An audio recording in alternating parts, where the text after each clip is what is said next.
Bonjour à tous, bienvenue à tous, bonjour à vous, Costa Gavras.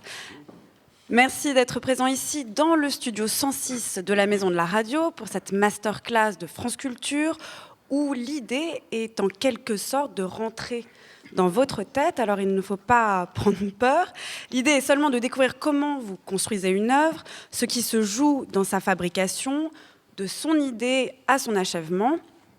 Et ça n'est peut-être pas très éloigné de ce que vous faites à l'écran, Costa Gavras, puisque je le rappelle, vous êtes président de la Cinémathèque, vous avez réalisé depuis les années 60 une vingtaine de films, on peut en citer quelques-uns, Z, L'Aveu, Missing, Amen, plus récemment Le Capital, et la plupart, il me semble, la plupart de ces films a l'ambition de faire la lumière sur ce que l'on ne voit pas. Chacun de vos films nous fait entrer dans la tête d'individus en prise avec le pouvoir, qui y participent, qui le subissent ou au contraire qui font le pouvoir.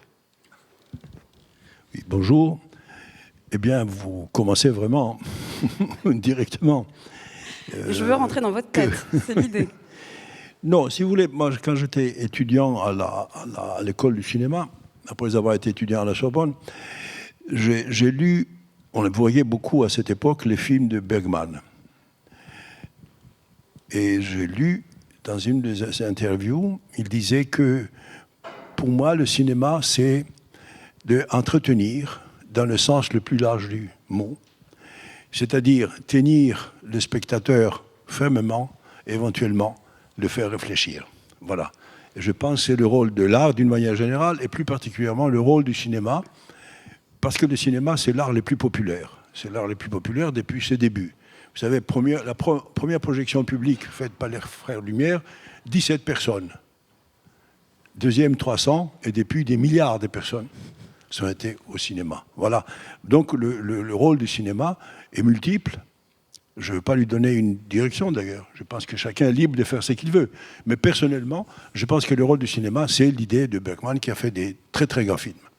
Donc l'idée de réfléchir, Costa Gavras, est-ce que c'est ça en fait qui mène votre manière de faire le cinéma ou de construire un film en vous disant je veux susciter cette réflexion? Non, d'entretenir. D'entretenir la réflexion. D'entretenir dans le sens le plus large du terme. Et je pense que le cinéma, ça n'est pas une école, c'est pas une université, c'est pas pour faire des discours politiques non plus, ce n'est pas pour donner des leçons non plus, c'est pour entretenir, c'est-à-dire avoir des sentiments. Et avec ces sentiments-là, le spectateur fait ce qu'il veut. Ou il ne fait rien du tout. Ça dépend de lui.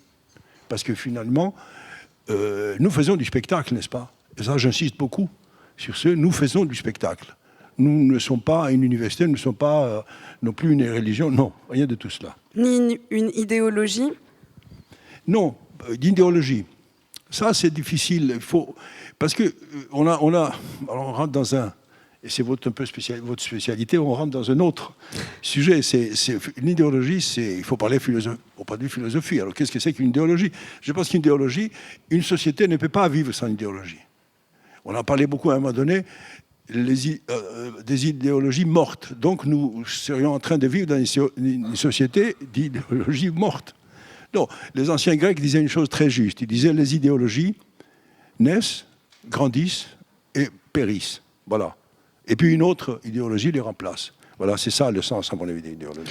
Je vous pose la question, Costa Gavras, parce qu'on parle beaucoup de votre cinéma comme d'un cinéma politique, engagé, militant. Vous abordez le fascisme, le totalitarisme, le racisme, le capitalisme. C'est par exemple la dictature des colonels en Grèce qui a pu inspirer Z, le monde de la finance qu'on retrouve abordé dans le couperet, le capital, les coups d'État, la dictature en Amérique latine. Est-ce que vous avez l'impression, vous, de faire un cinéma politique? Et qu'est-ce que c'est justement un cinéma politique qui ne serait pas un discours politique? Non, c'est ça. On a dit beaucoup que je faisais du cinéma politique au point que les gens, quand ils me voient, ils pensent que tous les matins, je me réveille en me disant qu'est-ce que je vais faire comme film politique. J'ai fait d'ailleurs un DVD, un coffret dans lequel je fais un DVD, une interview des 3 heures. Et je vais écrire un livre aussi, je suis en train de le finir, pour expliquer comment naissent les films, comment naît chaque film. Et on ne se dit pas je vais faire des films... si, il y a des gens qui disent je vais faire des films de comédie musicale. Je comprends très bien, parce qu'ils aiment la musique, les comédies musicales. Il y a eu un Américain en Amérique d'extraordinaire. Il y a eu le jeune metteur en scène qui a fait La La Land, dernièrement. Son nom m'échappe pour le moment, mais c'est un jeune homme que j'ai rencontré qui est passionné par la musique. Son premier film, c'était aussi un film sur le jazz, sur la musique. On comprend ça. Mais moi, je pense que j'agis selon des sentiments du moment.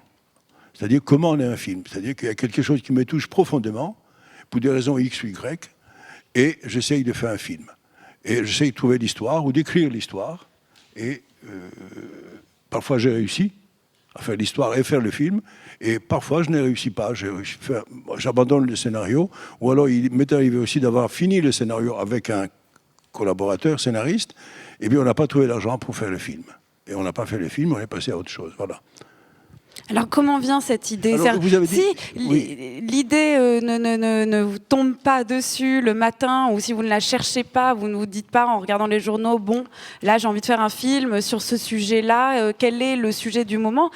Qu'est-ce qui vous touche? Qu'est-ce qui fait que vous allez entretenir? Qu'est-ce qui fait qu'un sujet permet justement d'entretenir la réflexion? Oui, il y a un film qui est assez célèbre, que les gens connaissent beaucoup, dont on parle beaucoup, c'est Z. Je vais donner l'exemple de ce film. Moi, je suis qui est sorti grec, en 1969, voilà, c'est votre 69. troisième film. Je suis venu en France très jeune faire des études, et puis je me suis détaché de la Grèce, j'ai décidé de vivre en France, je me suis naturalisé, etc.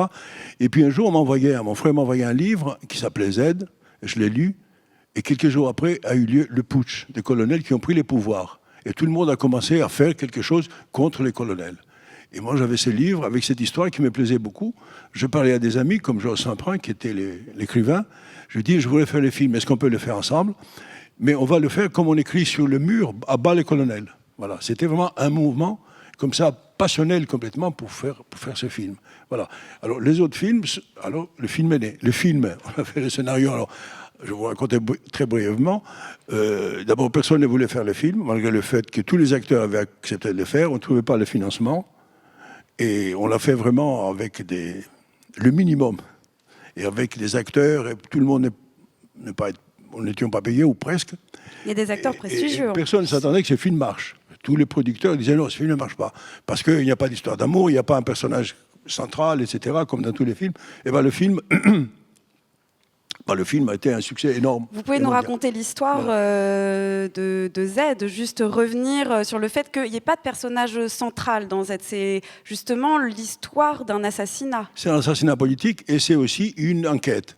Une enquête qui pourrait être fermée très vite si les juges obéissaient comme ça au pouvoir. Si les juges acceptaient ce que le pouvoir politique lui demandait de faire. Et bien le juge n'a pas accepté. Il a été jusqu'au bout de son enquête et il a accusé, enfin, il a trouvé les vrais coupables qui étaient la police et l'armée, etc. Voilà. Donc, c'est ça qui était intéressant dans l'histoire. C'est un mécanisme dans une démocratie, c'est ça qui m'a, entre autres, intéressé beaucoup, c'est qu'à partir du moment où, dans une démocratie, il n'y a pas de liberté de justice, il n'y a pas de liberté de police, il n'y a pas de liberté de presse, et ben, le pouvoir fait ce qu'il arrange. Voilà. Et on n'est plus dans une démocratie. Non, mais c'est un film aussi sur la résistance en même temps. Un juge a résisté. Il a dit non, moi je vais jusqu'au bout. Je vais jusqu'au bout et ça va me coûter ce que ça va me coûter. D'ailleurs, il a fini en prison. C'est à la fois un film sur le pouvoir, mais aussi les contre-pouvoirs, la manière de résister. Absolument, le contre-pouvoir qui est permanent dans notre société. Et aussi, c'est aussi... Moi, j'aime beaucoup l'idée de la résistance. Parce que nous avons, entre nous tous, les moments où on peut résister sur quelque chose, des petites choses ou des grandes choses, ou ne pas résister. Voilà. Et on fait des choix. Et si on ne résiste pas, eh ben, on risque de subir des choses très négatives. Si on résiste un peu, on risque aussi de le payer, mais on est plus satisfait. On peut changer aussi le cours de l'histoire. C'est ça du cinéma politique, car vous n'avez pas répondu à cette question, Costa Gavras. Cinéma politique, moi, alors là, mon idée, c'est que tous les cinémas sont politiques. On ne peut pas sortir de cette idée. Dites-nous pourquoi. Absolument. À partir du moment où on fait un spectacle,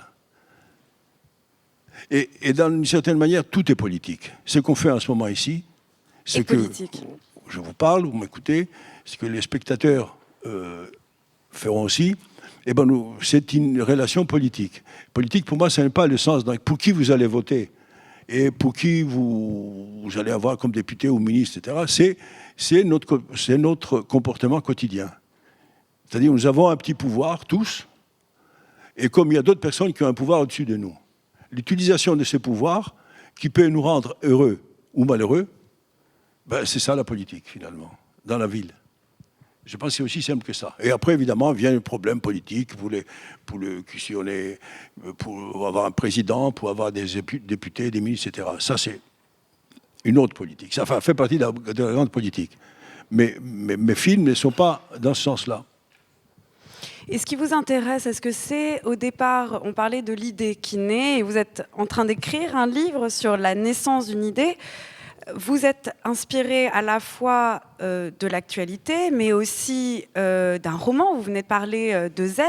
Au tout début de Z, on peut lire cette phrase: « Toute ressemblance avec des événements réels, des personnes mortes ou vivantes, n'est pas le fait du hasard, elle est volontaire. » Et elle est volontaire parce que c'était une vraie histoire.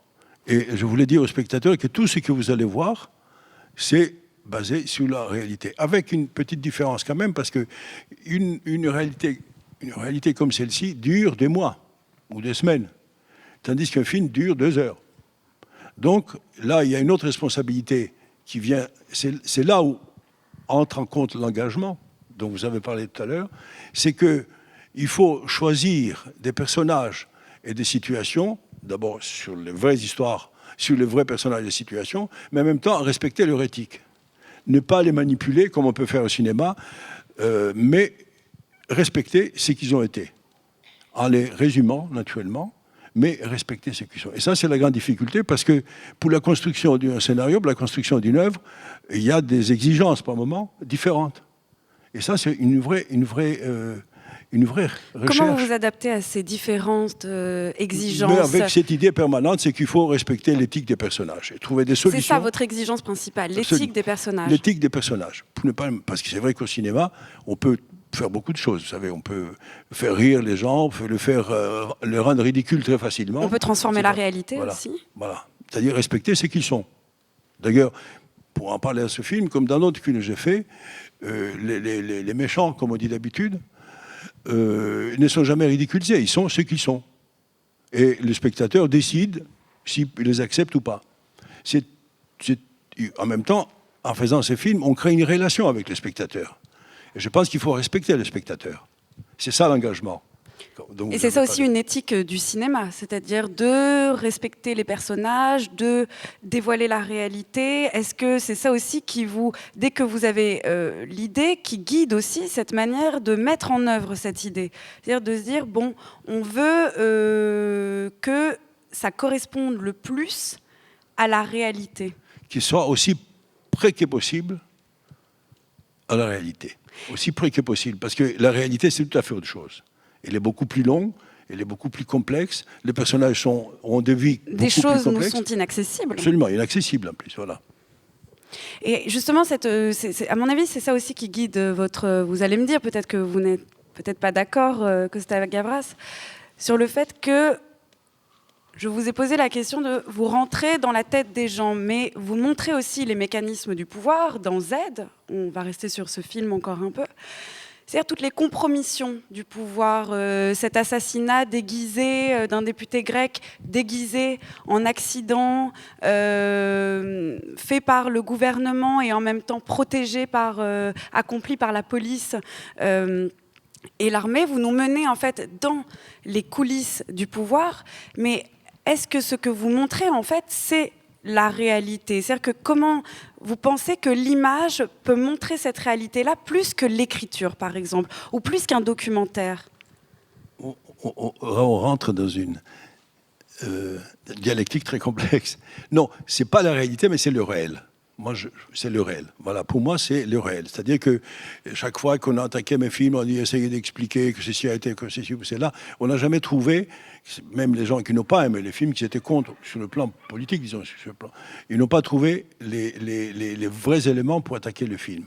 C'était ça l'idée. Donc, il faut on essaye de reconstituer le réel, mais pas la réalité. Parce que, comme je disais tout à l'heure, la réalité est longue, compliquée. Et vous avez parlé d'entrer dans la tête des gens. Non, on ne peut pas entrer dans la tête des gens. Personne ne peut entrer dans les gens. Même chacun d'entre nous, on peut difficilement entrer dans notre tête. Et tout savoir, c'est qu'on a dans notre tête. C'est vrai, c'est d'ailleurs l'enjeu de vos derniers films. Les personnages sont victimes de la mondialisation, de la finance, mais finalement, ils ont complètement ressaisi ces pouvoirs-là. Ils incarnent ça. Je pense au Couperet avec José Garcia, ou au Capital avec Gad Elmaleh, où effectivement, c'est plus des héros comme dans vos films des années 60, 70, qui se battent contre un pouvoir extérieur à eux. Là, on est véritablement dans un pouvoir qu'ils ont intériorisé et qu'ils vont eux-mêmes incarner. Il y a un autre pouvoir aujourd'hui qui est presque une dictature dans notre société, c'est le pouvoir de l'argent. C'est le pouvoir des grandes banques, c'est le pouvoir des grandes sociétés financières qui font ce qu'ils veulent. Et nous avons des exemples des chefs d'État, enfin, ou des ministres, qui disent nous faisons ceci, nous allons changer ceci, cela. Et puis quand ils arrivent au pouvoir, eh ben, ils n'arrivent pas à le changer. Parce que la puissance de finance aujourd'hui, des banques essentiellement, est telle qu'ils ne peuvent pas le changer. Alors, on ne peut pas entrer dans la complexité de pourquoi, mais elle existe parce qu'il y a des lois différentes en Amérique, différentes en France, etc. Et le monde financier crée une sorte d'autre pouvoir qui leur appartient complètement. C'est pourquoi on dit de plus en plus qu'il y a de plus en plus des riches et de plus en plus de pauvres aujourd'hui. Est-ce que vous tournez différemment des films? Est-ce que quand vous vient, justement, on en est encore sur la naissance de cette idée, mais aussi la mise en œuvre de cette idée, justement, les contraintes financières, est-ce que c'est ça qui permet de maintenir qui peut tuer un projet? Est-ce que vous avez des projets, par exemple, qui ont échoué? Est-ce que vous avez dû revoir votre manière de concevoir une idée ou la manière dont vous vouliez la mettre en œuvre à cause, justement, de ces contraintes-là? Non, c'est vrai qu'il y a cette situation-là, c'est-à-dire le problème du cinéma, pour revenir à la base, le problème du cinéma, c'est qu'on a besoin d'argent pour faire un film. C'est impossible. C'est pas comme quand on écrit un livre, il suffit d'avoir du papier, un crayon, enfin, on fait son livre, ou le peintre, ou même le musicien aujourd'hui, devant son piano, il fait ce qu'il veut. Un film, il faut de l'argent. Donc, il s'est créé deux phénomènes. D'abord, ceux qui donnent l'argent disent, nous, on ne le finance pas. C'est une censure, mais censure pas visible, puisque c'est la volonté de chacun de faire ce qu'il veut. Et puis il crée aussi un autre phénomène, c'est l'autocensure. C'est-à-dire les cinéastes disant que moi je veux faire un film sur tel problème de société, mais il dit mais je vais peut-être travailler pendant 6 mois, 1 an, pour faire le scénario, etc. Et à l'arrivée, je ne trouverai pas l'argent pour faire le film. Donc je fais quelque chose de plus facile. Donc il s'est créé une autocensure. Mais heureusement en France, on peut dire que nous sommes privilégiés parce qu'il y a un système du cinéma et plutôt il y a une volonté qui a été exprimée juste le lendemain de la guerre, de la libération. Je crois que le général de Gaulle était chef du gouvernement, et il y avait un gouvernement d'unité nationale. Ils ont décidé que la France doit avoir son cinéma. Et depuis, tous les gouvernements ont accepté ces principes et le cinéma français est aidé pas seulement avec de l'argent, il y en a un peu d'argent, mais aussi par d'autres types de facilités. Je vais vous en donner une que vous connaissez peut-être. Le samedi soir, il n'y a pas de film à la télévision. Pourquoi? Les cinéastes l'ont demandé, ils l'ont obtenu parce que les spectateurs peuvent sortir, aller au cinéma, ou aller au théâtre, aller au restaurant, etc. Donc, c'est cela. Et puis, il y a toute une série de réglementations de ce type qui font que le cinéma français existe, qu'il est, sur le plan de la production, un des meilleurs au monde, sinon le meilleur au monde, pas sur le plan de recettes, ça c'est l'Amérique. Mais sur le plan de la production, sur le plan en même temps du renouvellement. Vous savez, en France, nous avons entre 30 et 40 jeunes metteurs en scène qui font leur premier film. Ça veut dire que la relève est assurée. Vous n'avez pas ça en Amérique, où ils font beaucoup de films, vous n'avez pas ça dans d'autres pays. Donc, c'est ça la facilité en France. On peut faire des sujets beaucoup plus difficiles qu'on ne peut pas faire dans d'autres pays. Et vous prenez ça en compte quand vous projetez déjà de faire le film? C'est-à-dire qu'une fois que l'idée est venue, par exemple, comment vous allez transformer cette idée? Moi, je pense, par exemple, une idée d'un film. Par exemple, Z. Quand vous avez lu le roman de Vassilis Vassilikos, vous avez eu des problèmes de financement, vous nous en avez parlé, parce que personne ne croyait en cette histoire, où il n'y avait pas d'histoire d'amour. Mais comment même vous avez présenté ce projet-là? Comment vous l'aviez conçu dans votre tête? Comment vous avez travaillé avec Georges Semprin pour ce film? comment se crée à partir d'un roman, à partir de la réalité, un film? Est-ce qu'on a déjà des images? Est-ce qu'on prend déjà en compte les contraintes de lieu, d'argent qu'il y aura? Ah oui, non mais ça c'est encore plus difficile. C'est-à-dire qu'on lit un livre et on se dit, voilà, il y a un film. Je pense que chacun, quand d'entre vous, vous lisez un livre, vous projetez des images. Vous faites votre film. Vous voyez les personnages, vous voyez comment ils réagissent, vous voyez ce qui est bien, ce qui est moins bien, c'est les bons, les méchants, comme on dit, toujours très simplement. Donc, quand on lit un livre ou quand on a une idée, on dit, voilà, dans cette idée-là, il y a un film. Donc, il faut l'écrire. Il faut écrire le scénario qui est la première matière d'un film. Et on se met à écrire, et souvent avec un collaborateur, très souvent sans être payé. Ou alors en trouvant un producteur qui donne un peu d'argent comme ça, à l'un des deux ou aux deux, comme ça, juste pour voir. Et on fait le scénario. Et une fois le scénario fini, on le donne au producteur, c'est lui qui a donné un peu d'argent, ou même beaucoup parfois, s'il croit beaucoup au scénario. Et puis on va aux acteurs. On choisit les acteurs. On s'approche les acteurs principaux d'abord, et puis après aux autres. Et s'ils acceptent, c'est aussi une autre force. Et quand le sujet est intéressant, comme le film, comme Z, on a déposé au Centre national du cinéma à une commission qui donne un peu d'argent, qui correspond à peu près entre 8 et 10% du budget. Voilà. Et une commission de professionnels du cinéma, des écrivains, etc. Ils lisent le scénario, ils disent, voilà, ce scénario mérite d'avoir cette aide. C'est une aide du cinéma que l'État récupère l'argent quand le film sort. Voilà. C'est déjà un bonus. Un bonus et aussi un label parce que ça intéresse immédiatement les producteurs, et aussi ça intéresse les financiers et les télévisions. Parce qu'aujourd'hui, le cinéma en France se fait beaucoup grâce aux télévisions. Parce que là aussi, le gouvernement a imposé aux grandes chaînes de produire des films, c'est-à-dire de dépenser une partie de leur budget à des productions cinématographiques.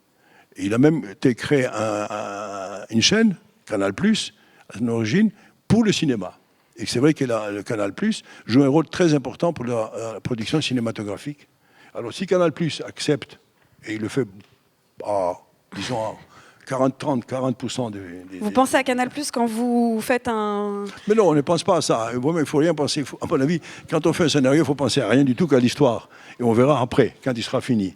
Parce que si on commence à penser à cela, à des acteurs, et qui va le faire, qui ça va plaire, qui ça ne va pas plaire, c'est fini. Alors avant ça, justement, avant de penser à ça, par exemple, quand vous lisez un roman, vous vous dites ça, j'ai déjà la scène qui se crée. Ah non, ça, en fait, je l'écarte, c'est trop narratif, ça n'est pas utile. Comment vous choisissez, comment vous décidez de sabrer un texte ou pas? Énormément de vos films partent de livres. Je pense aussi à Clair de femme, d'après un roman de Romain Gary. Le Capital aussi est inspiré d'un roman. Et puis, évidemment, L'aveu du récit d'Arthur London. Donc, à partir de ça, qu'est-ce que vous gardez d'un texte? Alors là, c'est un long travail. C'est un long travail. Sans trahir le récit, sans avoir l'impression de trahir l'auteur. Vous savez, c'est quoi le cinéma? C'est qu'on fait ce qu'a fait l'auteur du livre, mais on raconte l'histoire avec des images.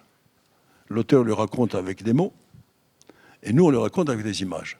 Et il faut le faire comprendre, il faut que ces images soient comprises par le spectateur. Donc, d'ailleurs, on cherche à suivre l'histoire, à respecter l'histoire et les personnages, comme je disais, et après, fait une construction qui va en intéressant le spectateur. Là, je vais pas vous. Là, il faut dépasser des. Je ne saurais pas le faire. Par exemple, pour Z, est-ce que y a des moments où vous vous êtes dit, là, je vois déjà, je suis en train de lire le roman, je vois déjà une scène se faire. Là, Jean-Louis Trintignant aurait ces lunettes-là.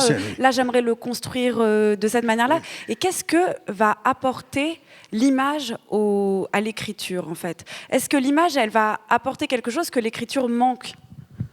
Non, l'écriture a son rôle, l'écriture apporte beaucoup, énormément même. Mais ça, c'est une relation entre le lecteur et le livre.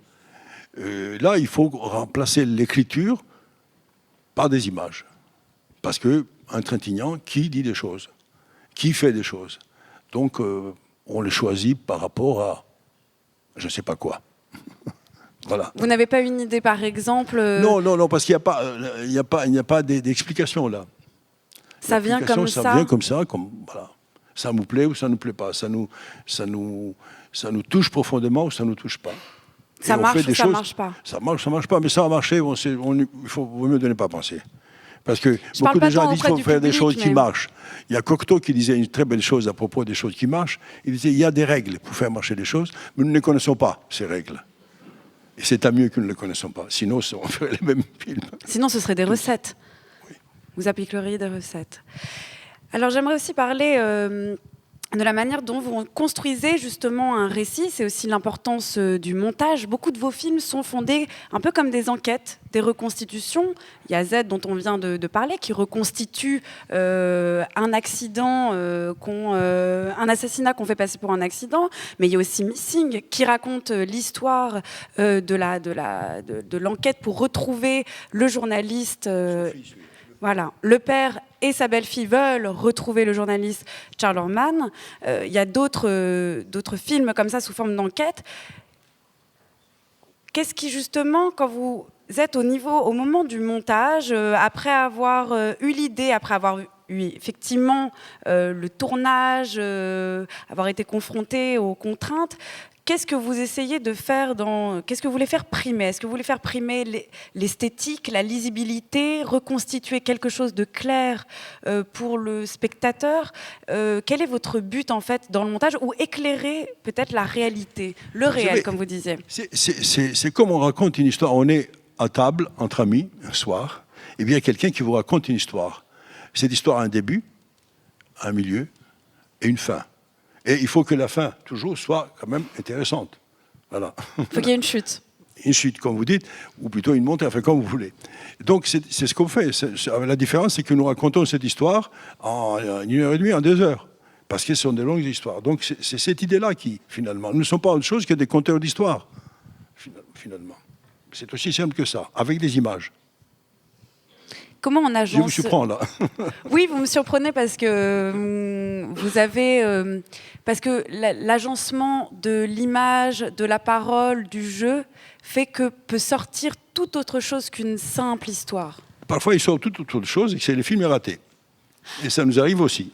À raconter, par exemple. Eh bien, vous commencez à travailler et puis... Vous avez un sentiment qu'il faut aller dans ce sens-là, et puis à un moment donné, les personnages, tout ça vous échappe. C'est pas quand ou où. Et vous le découvrez quand le film est dans les salles. Vous ne le savez pas avant. Parce que si vous le savez avant, vous vous arrêtez. Mais non, vous le découvrez quand les spectateurs sont là, ils regardent le film, et puis ils ne viennent pas. Et très souvent, ils ne viennent même pas. Ils savent avant d'être entrés dans la salle. Et ça, c'est le grand mystère. Comme c'est un mystère pour le film à succès. Tout d'un coup, la salle est pleine. Et heureusement, je reviens encore une fois au mot de Cocteau et j'insiste beaucoup à ce mot.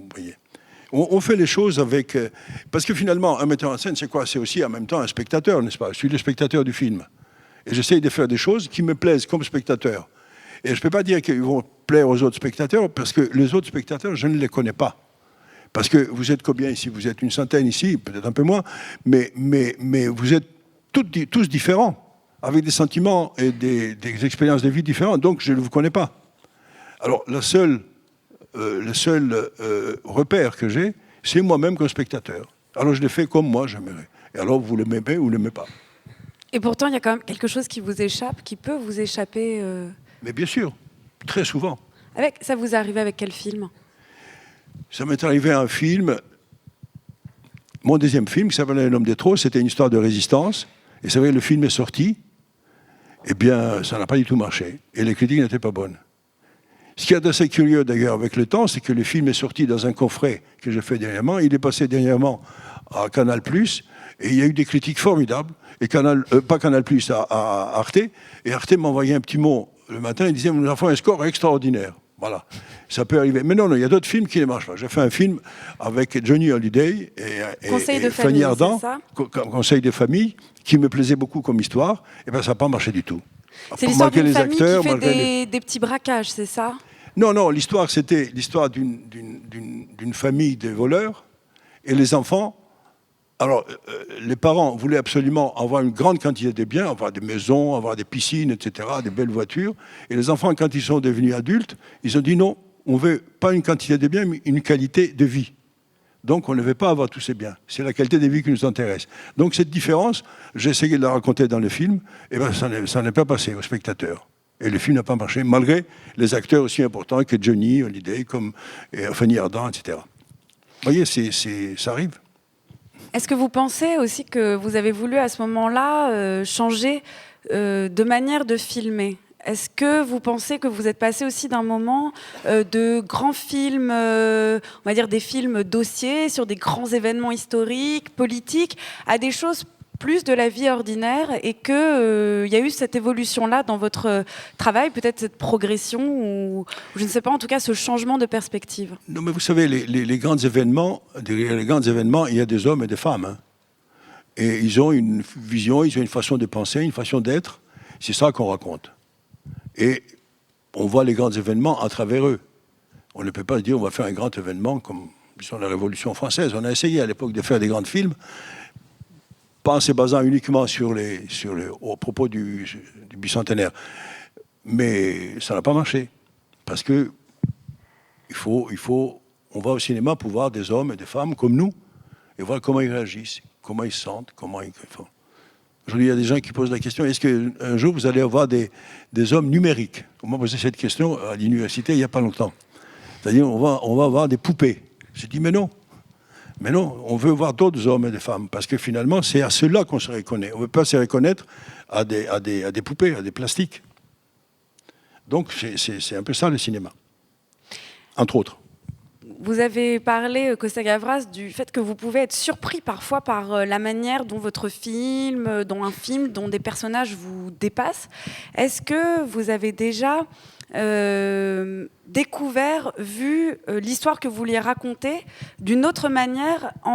Est-ce que vous avez découvert vous-même des choses en regardant votre propre film ou en le montant? Est-ce qu'il y a des choses, vous aviez prévu par exemple de donner tel sens à l'histoire et vous avez été complètement dévié en fait de ce sens-là? Est-ce que de manière générale d'ailleurs, vous appliquez un programme, un plan que vous avez préétabli, ou est-ce que parfois vous créez au fur et à mesure des événements, des contraintes et du hasard?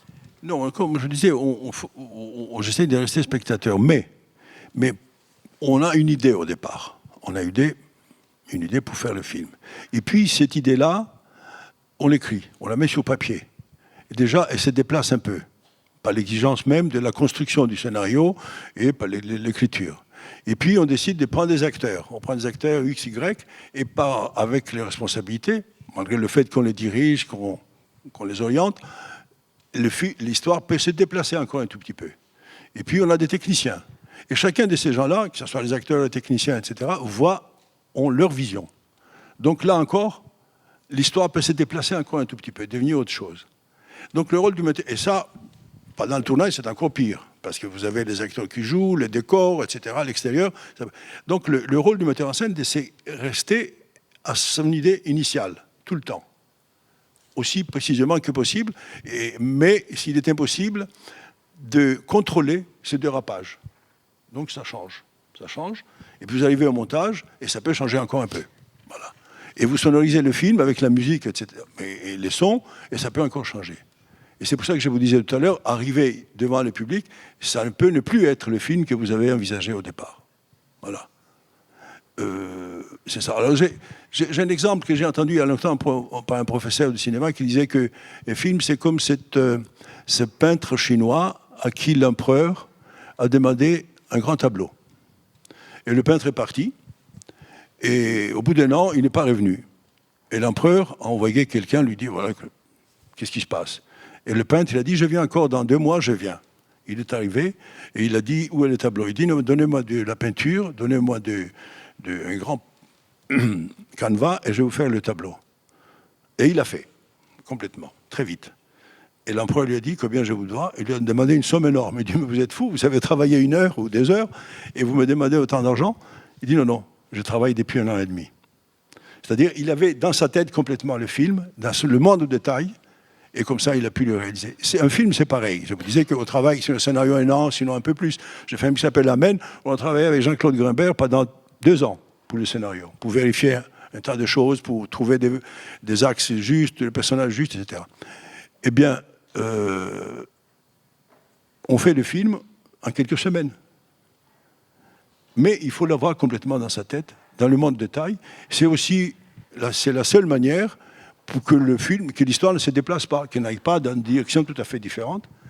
C'est pour ça que je dis aussi que le metteur en scène est le maître d'œuvre, que c'est lui qui doit avoir tout le pouvoir, presque un pouvoir dictatorial, sans devenir dictateur, mais il faut que ça soit lui, sinon c'est l'œuvre de tout le monde. C'est une commission qui fait un film, et on peut savoir les résultats que ça peut avoir.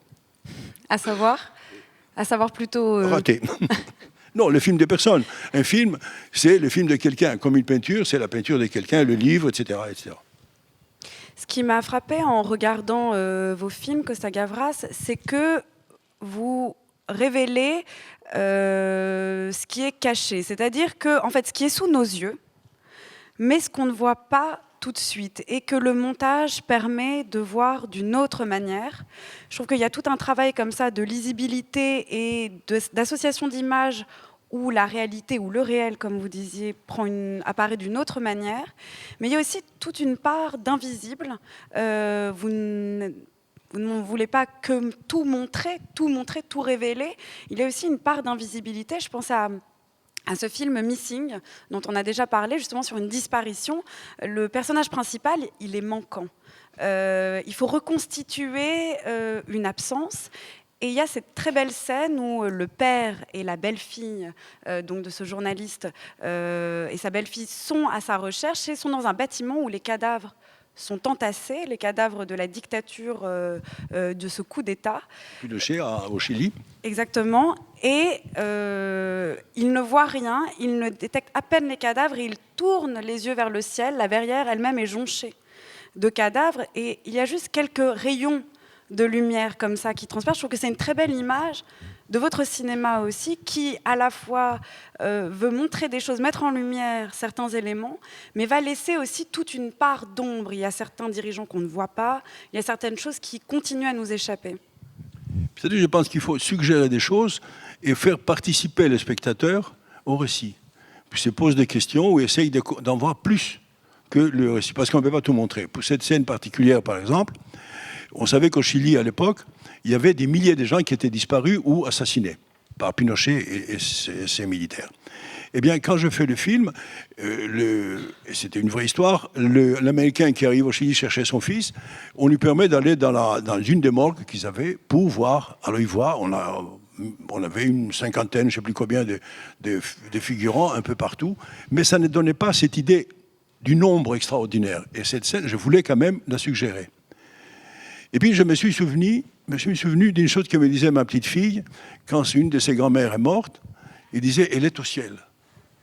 Elle faisait ça, elle est au ciel. Et puis cette idée m'est venue, et je demandais à l'actrice du film, qui est là avec Jack Lemmon, si je passais, que je lui demandais, lève tes yeux.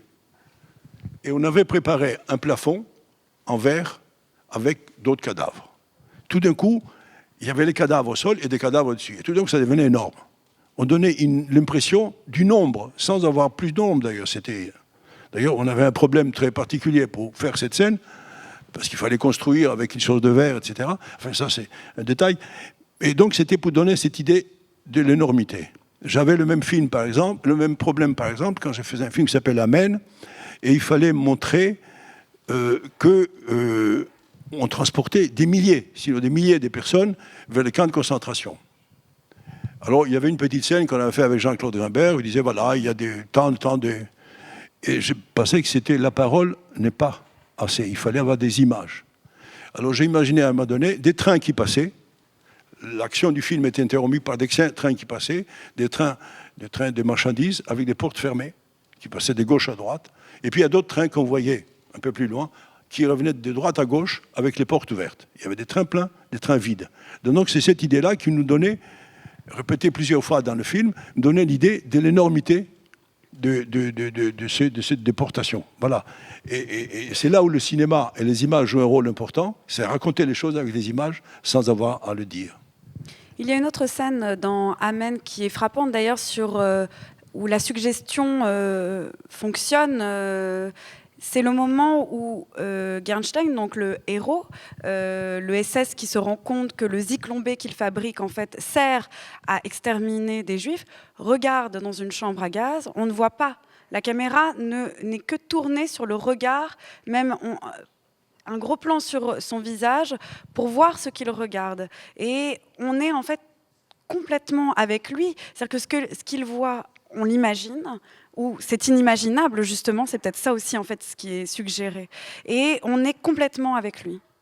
Bah oui, parce que là, il y avait un autre problème que j'ai eu, c'est que montrer l'horreur de ce qui s'est passé dans une chambre à gaz. C'est à mon avis absolument impossible. Peut-être un jour il y aura un metteur en scène et il y aura les moyens je veux dire psychologiques et autres, et d'acteurs et des figurants pour le montrer, c'est-à-dire des gens nus, complètement, avec des enfants, etc., nus dans une chose sombre et où ils reçoivent ce gaz épouvantable et ils sont morts. Donc c'était impossible de montrer ça. Il fallait quand même le suggérer. Alors j'ai cette SS, avec d'autres SS qui sont là, ils lui montrent ce qu'on fabrique avec le gaz, avec les cyclones. Et ils s'approchent, ils ont une... Ça, c'est vrai, d'ailleurs. Ils avaient une sorte de Judas, ils regardaient à travers. Ça, ils voyaient ce qui s'est passé. Et le type, mon acteur principal, s'approche, il regarde, et il était absolument effrayé lui-même. Donc, il fallait que le spectateur s'identifie à ces personnages-là, et pour comprendre ce qui se passe dedans, qu'il fasse lui-même ses images, ou enfin, avec son expérience qu'il a. Et ça arrive très souvent dans les films de ne pas pouvoir. Là, c'est un cas très particulier, mais ça arrive aussi à d'autres moments dans un film où il faut suggérer des choses à travers l'acteur, des choses qui se passent. D'ailleurs, c'est intéressant, Casagrande, parce qu'on fait beaucoup de vos films à des films politiques, ou du moins sur le pouvoir, mais en fait, vous montrez beaucoup des subalternes, des techniciens, des gens de l'ombre, plus que des gens du pouvoir, des gens qui participent au pouvoir, mais plus que des gens du pouvoir. Par exemple, dans Section spéciale, on ne voit pas Pétain. Il est caché. Et de la même manière, dans Amen, le pape a tout le temps le visage tourné vers le sol. On voit à peine son visage. On est tourné vers le personnage de Mathieu Kassovitz ou vers Bernstein, mais on est très peu en fait face aux hommes de pouvoir. Vous nous montrez les gens dans l'ombre. En fait, vous nous montrez même l'impuissance du pouvoir. La puissance du pouvoir, c'est d'avoir des subalternes qui font un travail. Et son problème, c'est parfois, comme dans le cas de Kassovitz et de l'acteur allemand qui s'appelle tout court, d'avoir des personnages comme ceux-là qui résistent, qui ne suivent. C'est du subalterne, mais qui n'acceptent pas de faire le travail. Voilà, c'est les résistants. Alors, je reviens encore au thème général qui m'intéresse énormément dans mes films, c'est la résistance, dont j'ai parlé un tout petit peu avant. Donc là, nous avons, dans Amen, nous avons deux personnages qui résistent et qui le payent avec leur vie aussi. Mais ils vont jusqu'au bout. Ils savent très bien que ça risque de leur coûter très cher, mais ils continuent quand même à résister et à dénoncer ce qui se passe dans les camps de concentration. Est-ce que vous avez déjà mis en scène un personnage qui ne résistait pas, Costa Gavras ? Une scène qui ? Un personnage qui ne résiste pas. Est-ce que vous avez déjà mis en scène je disais à l'instant, tous les subalternes, ils font un travail. Ils disent, allons-y. Mais ils résistent d'une certaine manière. Bon, à partir du moment où ils se soumettent... Ils sont même, c'est peut-être même, vous les décrivez même peut-être comme les pires. Parce que c'est ceux Mais bien sûr, c'est les pires, parce que c'est eux qui font le travail. C'est sans eux, le pouvoir ne peut pas continuer. Sans une police qui se soumet complètement, ou une justice qui se soumet complètement, le pouvoir n'existe plus. Enfin, je veux dire, le pouvoir existe. Si la police ne se soumet pas, si la justice ne se soumet pas, le pouvoir change complètement, vous voyez. Est-ce que vous pensez que le cinéma peut être un contre-pouvoir aussi, peut résister ? Est-ce que c'est ça peut-être aussi une mise en scène, un scénario, un cinéma politique ? Non, je disais, il ne faut pas le présenter comme cela. Comme je disais tout à l'heure, le cinéma a une sorte d'ouverture extraordinaire dans le monde. Vous savez, on fait un film ici, à Paris, avec des petits moyens, tout d'un coup, le film fait les tours du monde. On le voit en Amérique, on le voit en Chine, on le voit au Japon, un peu partout. Donc c'est un pouvoir extraordinaire. D'abord, pourquoi ? Parce que, comme nous, ici en France, quand on voit un film argentin, on voit la vie argentine. On voit ce qui s'est passé en Argentine, ou ce qui se passe en Argentine, ou au Portugal, ou ailleurs. Donc c'est cette relation-là qui est un pouvoir extraordinaire. Bon, vous l'appelez politique si vous voulez, vous l'appelez sentimental, vous l'appelez comme vous voulez, moi ça m'est égal. Mais sentimental, je ne sais pas si ça conviendrait, mais... C'est un pouvoir. Donc c'est ça, à mon avis, et c'est là le rôle du cinéma, depuis son début, pour avoir changé pas mal le monde. Mais il ne faut pas non plus qu'au metteur en scène, on se dise, moi je vais faire un film pour changer le monde. Alors c'est une stupidité totale, à mon avis. Pourquoi? Voilà. Non, parce qu'on ne peut pas changer le monde. On peut faire ce qu'on a envie de faire, raconter son histoire, dire son opinion, et après il se passe ce qui se passe. On ne peut pas dire je vais faire un film. Bon, Ce serait justement dictatorial, prétentieux. Non, c'est idiot, parce que le monde est grand, le monde est différent. On ne peut pas décider. Bon, ou alors, si on veut changer le monde, on devient président, on devient, je ne sais pas moi, prophète. Non, le cinéma fait du spectacle. Hein. Je reviens toujours, on fait du spectacle, et ça peut marcher, ça ne peut pas marcher. Il faut ne jamais oublier cela. Justement, vous êtes sensible à la réception de vos films. C'est-à-dire, quand un film n'a pas marché, est-ce que vous vous dites, là, je sais d'où ça vient? Ou est-ce que vous dites, bon, c'est un mauvais sujet, je passe à autre chose? Comment vous essayez de passer d'un projet à l'autre? Est-ce que ça se fait parce que ça a marché ou pas? On ne sait rien du tout. On ne sait pas pourquoi ça n'a pas marché. Et tant mieux, mais on est très malheureux. On est très malheureux et on a envie de tout arrêter. Il dit voilà, j'ai raté, je ne peux plus faire quelque chose de bien. Mais moi, alors, il passe 1 ou 2 mois et puis au bout d'un moment, on se dit voilà, bon, moi, je vais recommencer parce que d'abord, je ne sais pas autre chose à faire. Et puis aussi parce qu'on a la passion du cinéma aussi. Et cette passion-là qui vous guide pour aller au prochain film qui va marcher ou qui ne va pas marcher, mais vous le faites quand même. Il y a un de vos films, Costa Gavras, qui s'appelle Mad City, qui est sorti en 1997. C'est un film tourné aux États-Unis. Il y a John Travolta qui interprète un preneur d'otages, en fait un pauvre type d'abord, qui en fait se retrouve à prendre en otage une classe parce qu'en fait il veut retrouver son travail.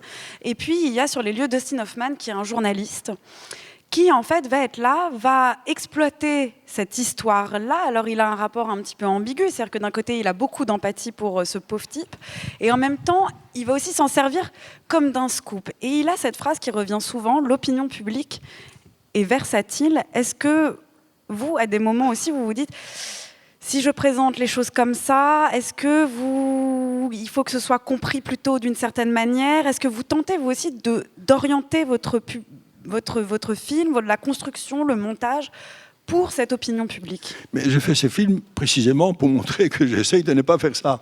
C'est-à-dire que, c'est l'histoire. C'est une toute petite histoire, une petite prise d'otage d'un pauvre type qui pourrait se finir en 24 heures, très facilement. Et ces journalistes-là, qui est un journaliste de télévision, qui est un tout petit peu sur le déclin, réussit, avec sa rédaction, d'en faire une histoire énorme, de la faire durer. Et ça devient très dramatique, et tout le monde s'intéresse dans la ville, parce qu'en Amérique, il y a beaucoup de télévisions locales, et de la télévision locale devient un problème d'État, et de l'État, ça devient un problème des États-Unis, et puis presque mondial. Et il revient au premier plan comme journaliste. Alors, il est, d'une certaine manière, manipulé aussi par sa rédaction. Il est manipulé parce qu'il faut faire de l'audience, il faut faire de l'audimat. Voilà. Et voilà, c'est ça que le film raconte, et finit finalement un tout petit peu très mal, parce que le pauvre type qui est Travolta ne réussit pas à s'en sortir. Je ne vais pas vous dire la fin, ça finit mal.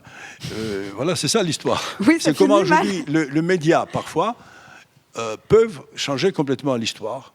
Alors, si je le fais, c'est précisément pour montrer qu'au cinéma, on peut le faire, mais moi, je ne le fais pas. Voilà. Justement, est-ce que le cinéma est un contre-pouvoir, mais enfin, comment dire, plutôt qu'un contre-pouvoir, un pouvoir un petit peu ambigu? Pas autant que les médias, surtout l'audiovisuel de télévision. Hein. Il n'a pas le même pouvoir. Pourquoi? Parce que la télévision est dans la maison de chacun, tous les jours et en permanence. Nous, c'est un choix. Vous allez au cinéma, ou vous achetez un DVD pour voir un film, c'est tout à fait une autre relation.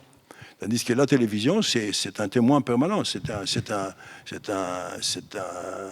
parent. Il est chez vous. Vous avez employé ce terme, Costa Gavras, de manipulation. Est-ce que vous pensez que vous mettez souvent en scène la manipulation des individus, mais est-ce que le cinéma peut justement juste faire prendre conscience de cette manipulation-là? Alors, à défaut d'orienter, en tout cas, faire prendre conscience. Prendre conscience, chacun a sa conscience. Hein. On ne peut pas entrer dans la conscience de chacun. Chacun vit avec sa conscience, avec sa culture, avec ce qu'il pense, et il voit les films, il les interprète comme il veut. Je disais tout à fait au début de cette rencontre, je disais qu'on propose une histoire vous avez des émotions ou pas, vous en avez, vous faites ce que vous voulez. On ne peut pas entrer dans la... Et heureusement, on ne peut pas entrer dans la... Ça, c'est vraiment dans la science-fiction et la manipulation, comme le font certaines religions d'ailleurs. Ils font rentrer dans la conscience des gens et ils font d'entre eux ce qu'ils veulent. Alors, on a des exemples, quelques-uns actuellement, depuis quelques temps. Donc vous voulez faire prendre, vous voulez révéler, non pas faire prendre conscience parce que le terme serait trop fort, vous voulez émouvoir, vous voulez faire réagir. Est-ce que vous attendez quelque chose en fait de... Non, émouvoir. Émouvoir. Émouvoir, intéresser, émouvoir, c'est tout. Je reviens encore à l'exemple un peu banal et trivial que je vous ai donné, l'histoire qu'on raconte à des amis. Voilà. On veut faire quoi? On veut intéresser, amuser, être même quelqu'un qui raconte des bonnes histoires. Il y a ça aussi, il y a la partie personnelle aussi. Mais voilà, c'est ça qu'on veut. Justement, une bonne histoire, est-ce que on parle moins parce que vous traitez des sujets assez graves en fait, qui peuvent être reçus de manière assez grave. En fait, il y a beaucoup d'humour dans votre cinéma. Je pense à votre premier film, Compartiment tueur, qui est extrêmement drôle. Je pense aussi à vos derniers films, Le Couperet, Le Capital, qui sont très ironiques. Puis il y a des moments aussi dans Missing, on a parlé de ce film, des confrontations entre le père qui incarne l'Amérique traditionnelle face à sa belle-fille qui est la hippie, qui parle n'importe comment, s'habille n'importe comment. Tout ça vous avez beaucoup d'humour. Oui, mais je pense que l'humour était nécessaire. Hein. Dans la vie, on rit même pendant les enterrements, on a des fous rires. Donc, je sais qu'il y a toute une mouvance, notamment dans certains milieux que je ne condamne pas, mais je pense que, je vous le dis parce qu'elle existe, qu'on ne peut pas mélanger le rire, on ne peut pas rire avec des pièces de Racine, par exemple, c'est impossible. Mais moi, je suis pour Molière. Vous voyez, Molière, il raconte des choses intéressantes, on rit, et puis il raconte la société aussi. Ou pour Shakespeare, vous le citez dans votre tout premier court-métrage. Shakespeare aussi, dans Shakespeare, on lit beaucoup, c'est vrai. Même dans la tragédie grecque, il y a des moments où on rit, il arrive des sourires ou des rires, oui, absolument. Donc en fait, toutes les situations que vous présentez, tous vos films ne sont pas en fait des tragédies. Vous voulez au contraire quelque chose de dramatique qui n'exclut pas la comédie. C'est-à-dire que autant la tragédie peut être très plombante, autant là, les situations que vous dessinez ne sont pas des tragédies. Non, ce sont des histoires humaines. Et les hommes, ils rient, ils pleurent, ils sont mécontents, ils sont fâchés, ils sont furieux, ils sont satisfaits. Donc c'est ces sentiments-là que doit en principe avoir un film. Une histoire qu'on raconte. Est-ce que vous êtes optimiste ? Ah oui, je suis raisonnablement optimiste, absolument. Parce que, à mon âge, j'ai vu beaucoup de choses.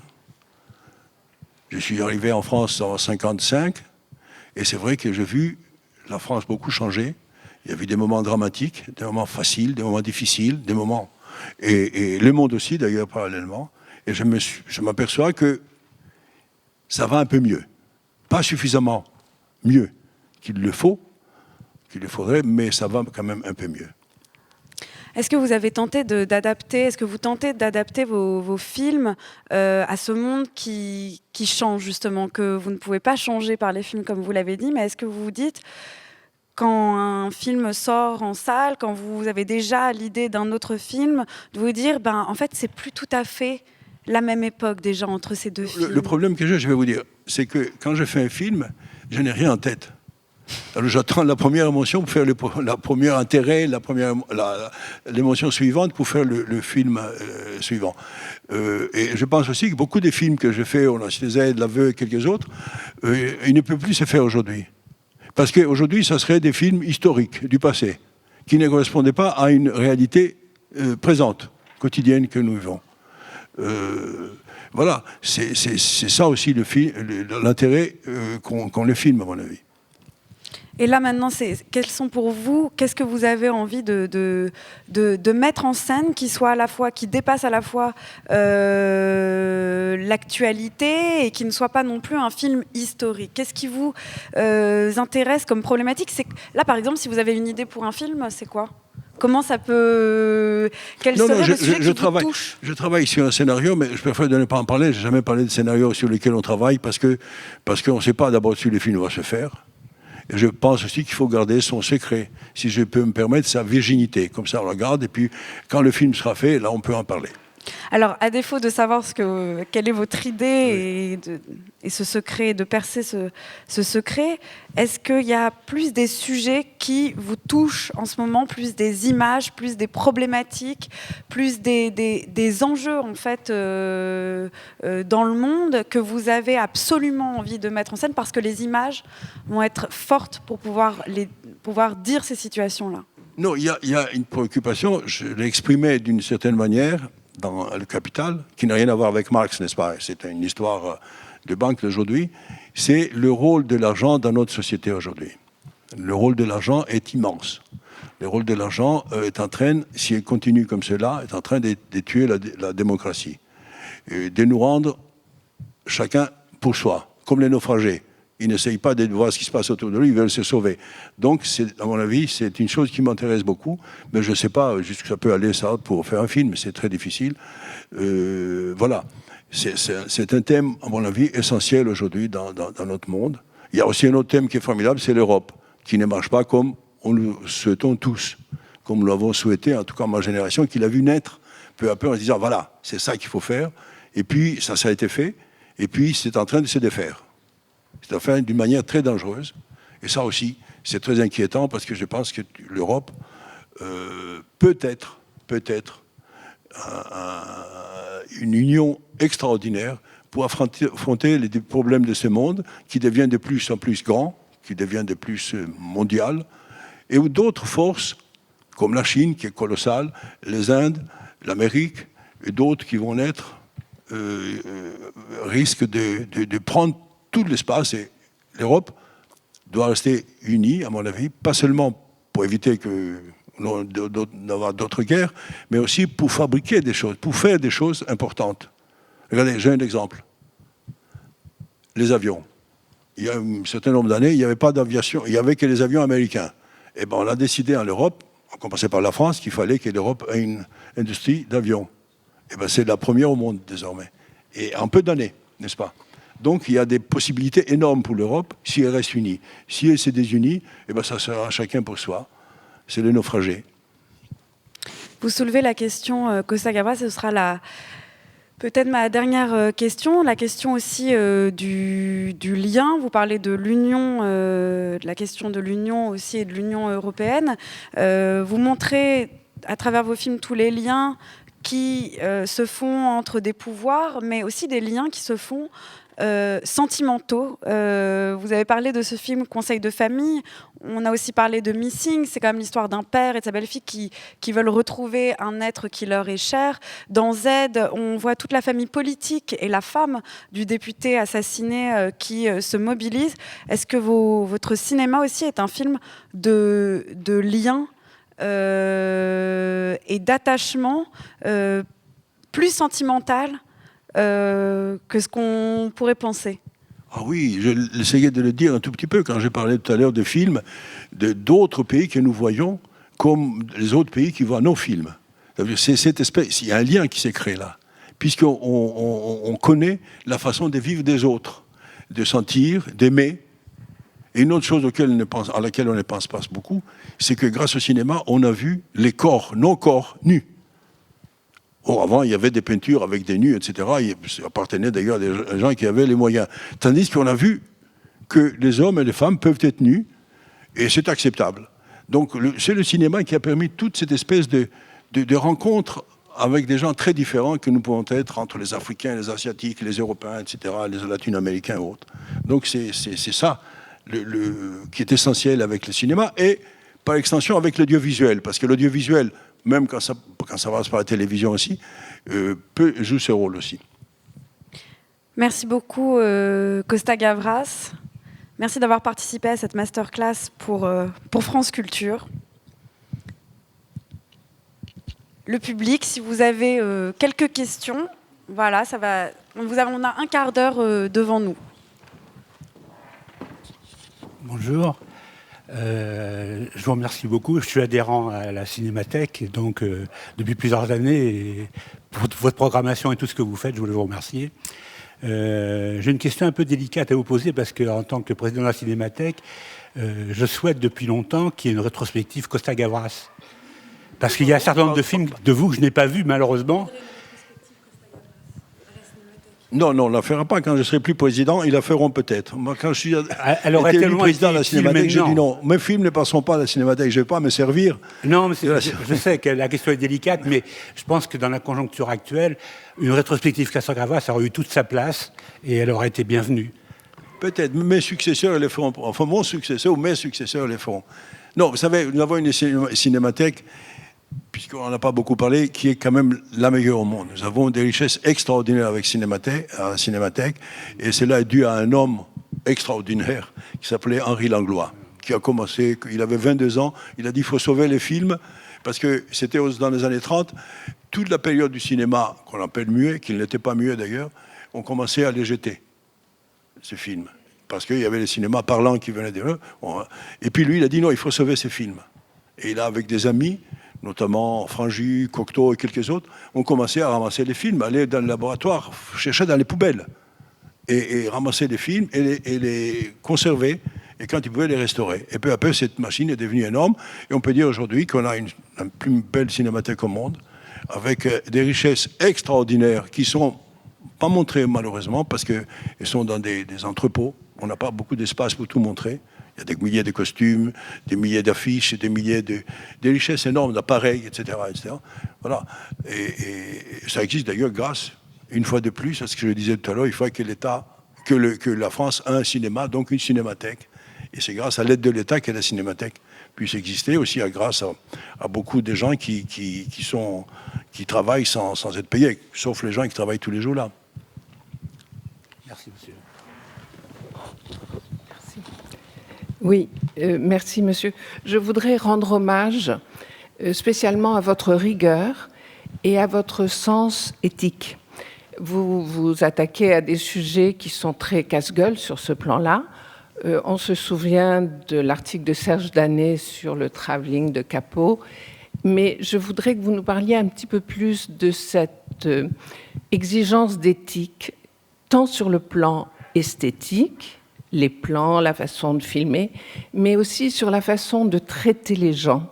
Vous venez de parler des corps, les acteurs, les techniciens, votre équipe, nous faire un peu entrer dans votre, dans cette dimension-là de votre tête, l'éthique. Merci. Est-ce que vous pouvez parler de l'éthique de votre travail sur les tournages, par exemple, avec les techniciens, avec les acteurs, cette dimension-là, en fait, qui est aussi une partie de du travail de réalisation? Je travaille très souvent avec les mêmes personnes, avec les mêmes techniciens. D'ailleurs, quand j'ai fait mes films américains, 5 films américains, je les ai faits avec mes équipes françaises, je les ai imposés en Amérique. Et j'aime travailler amicalement avec eux. Il y a plusieurs façons. J'ai des collègues, quand j'étais assistant, j'en ai rencontré quelques-uns, des metteurs en scène qui s'imposaient par l'autorité. Moi, je préfère m'imposer par la conviction et par l'amitié. Et nous sommes une équipe qui marche très très bien sans grand problème, parce que j'ai des grands techniciens et je les respecte profondément. Et j'ai une chose de particulière, j'aime beaucoup les acteurs. Je pense que les acteurs, c'est eux qui portent l'histoire aux spectateurs, à vous-même et à moi-même quand je suis spectateur. Donc, j'ai beaucoup plus comment dirais-je, d'attachement à eux qu'aux techniciens aussi, qui sont nécessaires évidemment. Mais un film où on a raté la photo ou les décors, si les acteurs sont bons, on les suit quand même. Les contraires, on ne les suit pas. Voilà. Si les acteurs sont mauvais, quelle que soit la qualité de la photo, la qualité de décor, bon, on s'en fiche au bout d'un moment.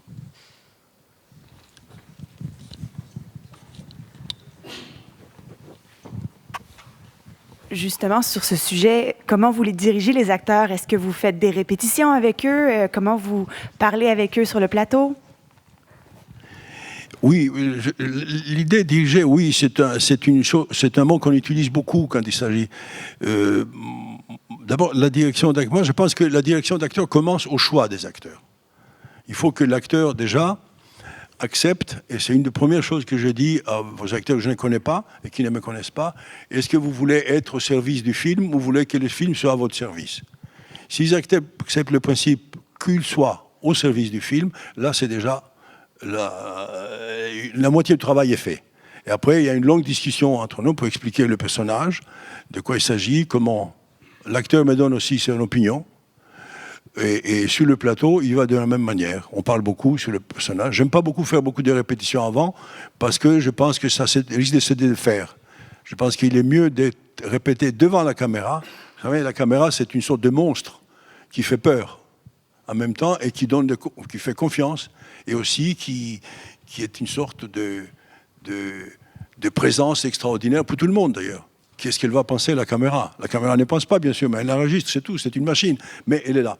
Donc, il faut répéter je répète devant la caméra, et puis les acteurs m'apportent les idées, et puis finalement... Mais avec un principe que le metteur en scène doit avoir les derniers mots.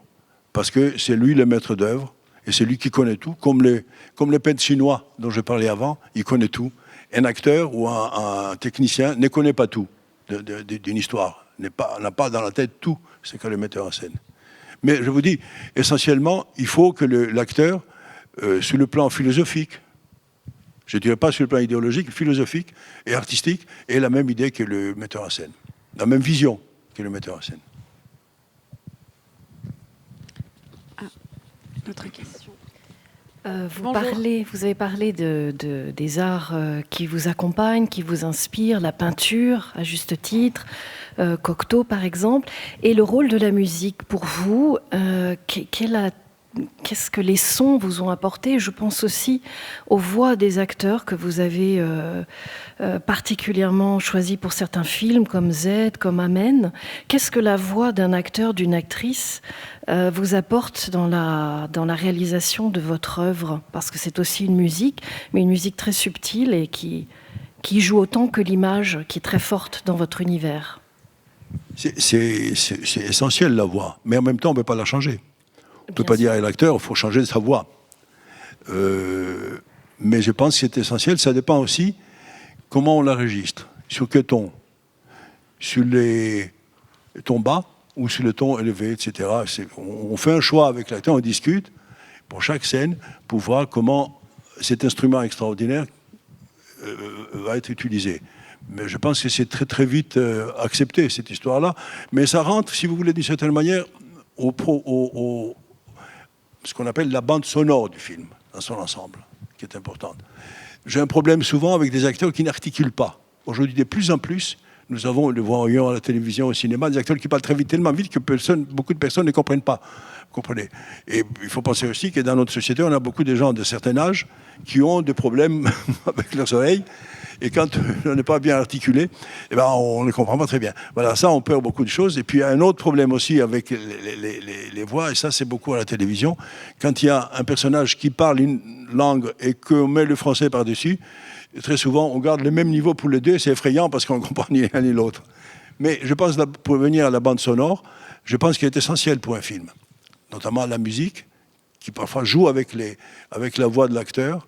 Et là, il faut trouver un équilibre avec les instruments qu'on utilise, pour ne pas, surtout, heurter la voix de l'acteur. Merci.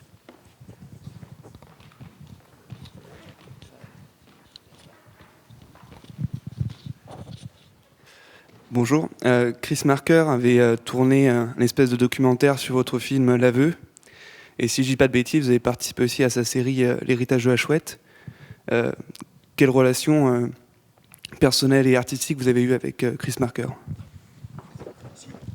Quelle relation personnelle et artistique avez-vous eue avec Chris Marker? Chris Marker, qui était un très, très grand ami depuis très très longtemps, quand on a commencé à préparer L'Aveu, il y a eu des acteurs qui sont venus me dire je ne pense pas que tu fasses L'Aveu. Des amis ils me disent tu fais une mauvaise action, il ne faut pas faire ce film. Et Chris, un jour, qui connaissait bien tout cela très bien, il est venu me dire comment je peux participer aussi dans le film. Je vais être physiquement présent dans le film. Je lui ai dit, Chris, tu peux faire un des types qui font des interrogatoires, comme ça, pour m'amuser. Parce que Chris, vous savez, il avait une tête comme ça, très sévère, une façon de parler. Ou alors, tu peux être le photographe de plateau. Et il a accepté d'être photographe de plateau. Il a fait une sorte de making-of avant ce qu'on appelle les making-of, enfin un film sur le film, avant tous les autres, qui est absolument extraordinaire parce que il montre le travail manuel qui s'est fait dans un film. Il montre comment chacun des techniciens a un travail manuel à faire, soit avec la caméra, soit avec la script, soit tous les techniciens. Et ça, c'était assez fascinant. Et ça, c'est toujours Chris. Mais Chris était un grand personnage du cinéma français. D'ailleurs, à la Cinémathèque, nous allons lui faire dans un an à peu près, une grande exposition sur ce qu'il était, sur ses films. Parce que Chris Marker faisait des films, il ne les signait pas. Il disait non, c'est un film pour tout le monde, donc il les sortait comme ça. Il les faisait partir beaucoup de films pour les retrouver. Il faut vraiment faire ce travail énorme. Merci pour votre œuvre déjà.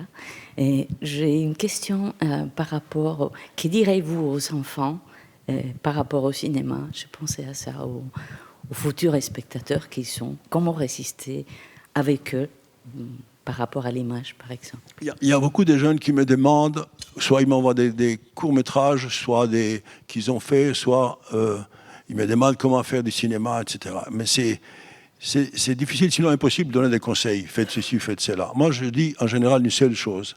Je dis, si vous voulez faire du cinéma, soyez vous-même.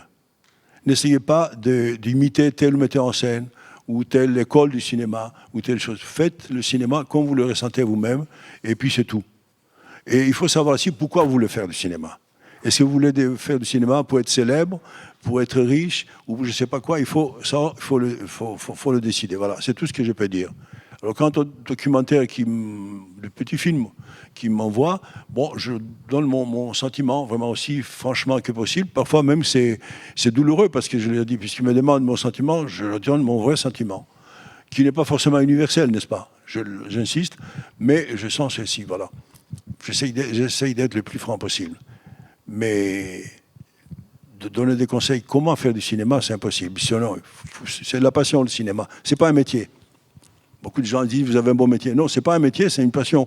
C'est pas un métier parce que il y en a d'autres qui me disent, vous faites votre carrière de cinéma. Mais c'est pas une carrière. La carrière font les militaires, font les hauts fonctionnaires. Enfin, il y a une ligne de carrière que suivent beaucoup de gens, qui est très respectable. Mais le cinéma, vous faites un film, ça ne marche pas, faites un deuxième film ne marche pas, et hop, vous avez disparu. C'est pas une carrière. Alors, pourquoi faites-vous du cinéma? Parce que je ne sais rien faire d'autre. Parce que, comme je disais, c'est une passion. Parce que comme, voilà, j'ai commencé à la Sorbonne, je voulais faire une licence de lettres, et parce que mon idée, c'était d'écrire un jour. Je ne sais pas quoi, écrire. Et puis, j'ai découvert un jour qu'il y avait un autre cinéma, le cinéma que je connaissais au pays d'où je venais, c'est-à-dire la Grèce, où il y avait une censure totale, où on voyait que les films d'action et des films de cow-boy. Et j'ai découvert à la Cinémathèque française qu'au cinéma, on faisait des œuvres aussi importantes qu'on faisait au théâtre, que ce soit le théâtre antique, ancien, grec, que ce soit les Shakespeare, Molière, en fait, tous les grands théâtres. Et j'ai décidé donc de passer à l'écriture par les images plutôt que par l'écriture par les mots, par les paroles. Voilà. Et depuis, je n'ai pas cessé de passer dans cette direction-là.